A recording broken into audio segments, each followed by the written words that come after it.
কার কোন বকরুল নসিমপুরের নি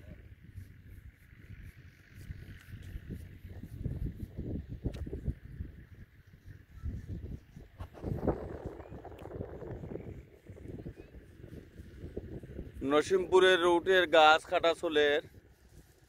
রাস্তার কাম কেমনে কিলা ওর কেমনে না এটা জানি না মাটি সাইডটা রুটোর সাইড থেকে তুললে ফালানি ওর ও ফালাইয়া শেষ একটু বাদে দেখবা বাকি কিছু নকলটি একটাও দেখতা নাই মূলত কত হইল রাস্তার কাজ হওয়ার কথা কিলা আর ওই কিলা ওখান বলে গাছ কাটতে হইব গাছ নিতে হইব মাটি চাইটা ফেলাইছে ও তো হোকা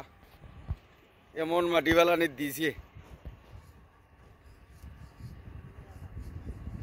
ও সড়কর নিচ থাকি মাটি আনিয়া মাটি চাইটা তুলিয়া কোনো ফালাইয়া আর গাছ কাটা শুরু করছে মানে তার ব্যবসা হইল গাছও আপনারা সব অবগত থাকা উপজেলা নির্বাহী কর্মকর্তা সহ নির্বাহী কর্মকর্তা ওসি এসিলেন্ট সবাইরে অবগতি থাকার জন্য আমি বলছি আমি 7 টু সুনামগঞ্জ চ্যানেলও আমি এই নিউজটা পাঠিয়ে দিলাম সরাসরি